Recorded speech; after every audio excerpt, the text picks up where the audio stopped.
Alrighty, so I decided that I'm actually gonna just do individual review for the semifinal game because we're getting to the part of the Leagues Cup where obviously these semifinals games are big because not only the winner is gonna be moving on to the final of the Leagues Cup, but they have clinched a spot to the CONCACAF Champions Cup. Now, coming into this game between the Philadelphia and Inter Miami, I'm pretty sure there was a lot of doubters of Inter Miami. The fact that yes, it's great that they have made it to the semifinal, but let's be honest, they had probably one of the easiest, if not the easiest road to the semifinal when you look at all the opponents that they have to get past. And now that this game coming into this game against a Union team on the road, never the less, even though a quarter of the fans in that stadium was clearly there to watch Lionel Messi play. But coming into a hostile environment, can Inter Miami prove that they are for Rio and face against this very resilient Union team? Well, I think after this game, it's safe to say that they are definitely for Rio and that they have silenced all those doubters that think that they just got an easy path to the semifinal and now getting themselves into the Leagues Cup final and will be participating in the CONCACAF Champions Cup next year because yeah, they won this one. And I will say that when you look at the scoreline, yes, it's a rout for Inter Miami, but I feel like when you watch this game, it was a lot closer than what the scoreline indicated. I mean, the Union, they had their moments. They really had their moments in this game, but I think it's clear to say that when you face the likes of Inter Miami and you face the greatest player of all time and his former teammate at Barcelona that is now his teammate with Inter Miami, you have to be clinical. Like you have to be clinical in terms of your finishing,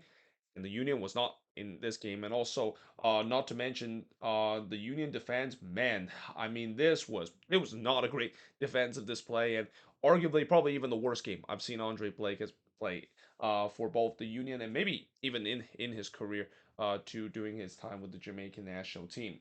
And in the first half, it didn't take long for Miami to get the opening going. I think we started to see a theme that, for Inter Miami throughout this Leagues Cup, they have known to score early goals, and they did it again in this one. In the third minute, it's Joseph Martinez scoring from Cristaldo to give Inter Miami a 1-0 lead, and that was a vintage Joseph Martinez goal. I mean, the run that he made was perfect, but the finishing, just vintage Joseph Martinez. That's the Joseph Martinez that we saw during his time with Atlanta United and why he reached 100 goals the fastest out of any player in MLS. But yeah, that gave Inter Miami a 1-0 lead, and that was really the last thing the Union need to do. Like coming into this game, I'm pretty sure Jim Kerr not only are saying that they really have to watch out for Lionel Messi, but they cannot afford to give up an early goal because when you give up an early goal against this Inter Miami team and you find yourself behind the eight ball, this could be a long night. And yeah, again, that's definitely didn't help with them giving up a goal just 3 minutes in.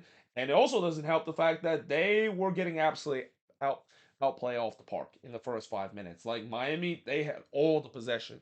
89% compared to just 11 that the Union has had. And again, I get that, the Union is not a team that is known to dominate possession. That's not kind of a DNA in a Jim Curtin team, but it was pretty shocking the fact that they were playing out of the park and that they looked like was not ready for the moment in this game in the first 5 minutes. Though that being said, in the eighth minute, they had a big opportunity to equalize, but Calendar absolutely robbing Gastag as he was in on goal there. I mean, Drake Calendar, we talked about throughout this tournament, really an unsung hero for Inter Miami, in my opinion. I mean, as much as I know the credit has to go with this Inter Miami attack, people forgot that Drake Calendar has had a really good tournament and that, this all goes back to the first game where I said that in that game that Miami played against Cruz Azul, yes, Messi's going to get the headline with that walk-off dream debut, but let's also not forget about Drake Calendar of just single-handedly kept that team in that game and is the reason for that magical moment has happened. And he did it again in this one, making some big save in this one, keeping the Union off the board as long as possible. Though I thought the Union finally started to get some possession, we started to kind of see the Union that we know of controlling of the game, and I thought they should have done that from minute one because they were giving Miami way too much respect. Like the fact that they were allowing Miami to have all the possession and play the game that Tata Martino wants to have. Again, very to see how that was. Though Gastek did put it wide from close in the 19th minute, but then in the 21st minute, it's Messi. He scored from Martinez to make it 2-0 in favor of Inter Miami because you know Lionel Messi is going to score. That's now 9 goals that he's scored in this League Cup tournament. And I thought it was a great goal from Messi scoring from 30 yards out, but my goodness, again, the defending from the Union tonight, it was unrecognizable, giving up way too much space at the back and the midfield, just getting torn apart whenever a long ball is playing. And here, just no closing down against the greatest player of all time. I mean, you know that guy that is the name of Lionel Messi. Yeah, you probably shouldn't give him like acres of space to try to shoot from long range, but also one that like I feel like he could have done much better in terms of it. I mean, yeah, it was hit with a little bit of pace, but one that I feel like from 30 yards out, you would say on see Andre Blake routinely save that. And again, just a very uncharacteristic night for Andre Blake and really this whole Union team in general. And again, also wrote it's S to see for the fans that would see Messi.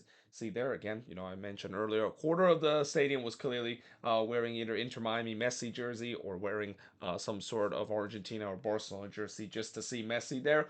But also, I will also say that we didn't hear the Messi chant, and I get why that is the case. I mean, the Union they did their best in terms of trying to create a good atmosphere and that they really drowned out any Messi chant that was in that crowd at Subaru Park. But they were definitely in stunned silence when that second goal went in, finding themselves 2-0 down in this game. And then on the other end, Calendar would deny Gastag after a bad turnover for Miami. That is one thing that Miami's got to watch out for because, if there is one weakness I will say about this Miami team, is that at the back they're still very fragile. You can still cause some problem to this back line whenever if they give the ball away. You can definitely create chances as we saw in the game against Dallas. That was a great example of it, and I have to say in this one that Miami's got to watch those turnover because the Union is going to try to capitalize on those opportunity. Hariel then heads it way wide from close range, but then the third minute stoppage time, Jordi Alba would score from Taylor to make it 3-0 in favor of Inter Miami. Again, just that Union defense just completely getting cut open, and that goal also is just a huge gut punch for this Union team. I mean, they already have not played very well in this first half, but to give up the third goal to go 3-0 down heading into the second half and had a gigantic mountain to climb. I mean, I just thought that up to that point, it looks like maybe it's done for the Union in this one. So we go to halftime with Miami leading 3-0 in the second half. Not much happened in the first 10 minutes, which clearly favorites Miami because I thought the first couple of minutes was going to be key to see, if the Union does get a response, maybe we could be in for a spectacular comeback. I mean, don't forget, in this Leagues Cup tournament, there's been some crazy things that has happened. We have seen some chaos that has happened in this one, and you even though Miami was well in control of this one, you never know if the Union does get one back, the momentum will build, and then crazy thing can happen. But in the 55th minute, this miss sums up the Philadelphia Union night. In fact, I think there was a couple of miss that pretty much sums up the Union night, but this one probably is the best one where Donovan was in on goal there. Drake Calendar, as much as I talk about how he had a good game in this one, he made a big mistake here. I mean, he came off his lines, didn't get to it. And there was Donovan threw on goal there, had an empty net to shoot, and he blasted that one high. And as soon as that one was missed high, I knew the Union was not going to win this. Like that might have just sealed the Union fate because that was the chance for them to get themselves back into this game, and also just sums up Philly night. It was just not their night in terms of finishing, and when you're facing against a very informed team like Inter Miami, and you're already having a very off night, I mean, you got to put that one away, or else it just feels like it wasn't gonna be the night for the Philadelphia Union. Calendar would then deny Donovan, but it did fall to Gastek, but he puts it high in the near post. Glesnes then missed high from close range as well, and I mean, bro, you can play another 90 minutes in this one, and the Union probably wouldn't score due to the fact that there was just no finishing ability whatsoever. They clearly did not bring their shooting boots in this one. So in the 69th minute, Blake did deny Campana, but Messi gets a second crack of it, and Elliott just did enough of a crucial block to put Messi shots wide. It wouldn't have mattered either way because the flag went up, and it was actually Campana, the one that was offside. By the way, Andre Blake, zero save made in this one. This course, wouldn't have counted because Campana was in an offside position. Again, just summarize how this was just an uncharacteristic bad night for Andre Blake, and that again, if you're going to have a night that you might have the worst night of your career, probably the Leeds Cup semifinal might not be the night you want to do so.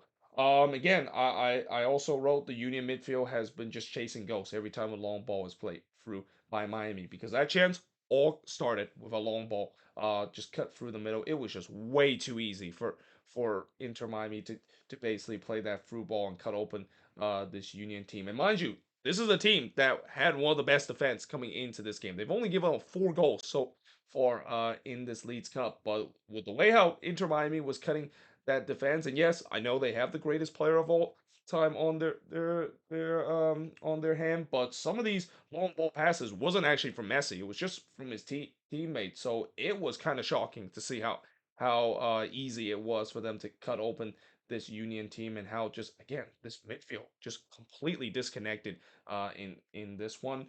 Though that being said, in the 73rd minute, there was a glimmer of hope when Bedoya does put it in to make it 3-1 in this one. Bedoya, of course, making his return for the Union after he's been spending a lot of time this season in the IR. But in the 77th minute, Gastak would put it wide as the flag goes up. But you can feel like the momentum was with the Union. You can even hear it in the crowd. They were hoping that they can get this team to get a second goal and trying to set up a really chaotic finish in the Leeds Cup. But Daniel Ruiz had other idea, or actually not Daniel Ruiz, it's David Ruiz had other ideas in this game because he pretty much put the game on ice as he scored here from Yetland to make it 4-1 in favor of Inter Miami. And yeah, again, that's when you knew that the game is truly done. And after that, there was even some fans that was heading for the exit. They knew this game was out of reach. And yeah, in the end, Inter Miami, they're moving on into the Leeds Cup final. I know there's going to be a lot of haters that are going to say, well, if here it is, it feels like this is the biggest rig job that is possible of getting this team to the final. Like we knew from the beginning of the tournament that was going to be the case, but in terms of the shots, 16 shots compared to 5 that Miami has. Both teams had 4 shots on goal, 9 shots off target for the 1 that Miami has. No shots that was blocked for the 3 that the Union has. And possession-wise, 53% possession compared to 47% possession that the Philadelphia Union has in this. And you know how I talk about how LAFC, they're a team that has known to be like the have that choker label on their narrative, and that if it wasn't for that MLS Cup, they probably would have that label stamp in their and it feels like with the Philadelphia Union, that is the case too. And they probably even have a bigger case too, because again, it's incredible to see how many times this team has been in big games like this, whether in the semifinal or in the final. Again, they fall short either in the most heartbreaking fashion as we saw last year in MLS Cup, or in a way where they just simply collapse. I mean, Jim Curtin, as good as of a head coach he's been, my God, in these big games, he has really dropped the ball at times. And in this game, there was definitely some questionable personnel choices that he made in the starting 11 and the tactics itself. I mean, it was just a horrendous night for the Philadelphia Union. And you know the old saying, you can really suck at a time you just simply cannot suck. This felt like it was the case for the Philadelphia Union. They suck at the worst time possible in a big semifinal match. But give credit to Inter Miami. I mean, again, I know there's going to be a lot of people who are going to say that this feels rigged and that this tournament feel like it was destined for Miami to win. But I got to give a lot of credit of how they've been playing. I mean, as much as I know Messi has changed a lot, when you look at the supporting cast, the supporting cast is doing very good too. And I think that's what's the important thing because as much as I know Messi has definitely changed this team. Um, I feel like it probably wouldn't have happened if the supporting cast is not there to help him out too. Because we've seen before where even if you have the greatest player of all time, if he does not have the good supporting cast, it really doesn't matter. We've seen it pretty much every time when you have a great player and you have no supporting cast, it's not going to work out so well. But yeah, give a lot of credit to this Inter Miami team of getting to the final, and now there's a chance where they can finally win a trophy for the first time in their club history. And mind you, this was a team that just a couple of weeks ago, and really last month before the Leeds Cup tournament started, they were on an 11-game losing losing streak, or actually, well, not 11-game losing streak, but an 11-game winless run that is. And obviously, it's gonna be interesting to see how they're going to do once they get back to league play, and whether if they can overcome that gigantic mountain to climb to get themselves back to playoff contention. But yeah, with the way that this team is playing right now, I'm pretty sure no one want to play this Inter Miami team right now. Not Nashville or Monterrey, which is the two teams that are going to be facing each other and get to find out who would be having the honors to play against Inter Miami and Lionel Messi's company in this Leeds Cup. But for the Union, the good news is they're kind of not really done in the Leeds Cup. They still have that third place game, which, honestly, as much as I know, third place game usually are kind of meaningless. This time it does mean something with the way that there is still a CONCACAF Champions Cup spot up for grabs, and that Jim Curtin will definitely look at this game and just kind of rally his troops and hope that in that third place game they would play much better, because again it just feel like this was kind of stunning to see how bad the Union play in this one, and it's not the first time we've seen this happen in these big games like that. It's getting to a point where it's almost like it's a curse with this team, how much they have always tends to fall short in these big games, and just failure to deliver in these big games for them to finally reach the summit and finally win themselves a trophy that is not the supporter shield. But there you have it. That is pretty much it in terms of this review. Let me know in the comments below, what do you think of this game? And yeah, hope you guys enjoyed this video. If you do, make sure to like, smash the subscribe button. And yeah, I of course will see you guys next time.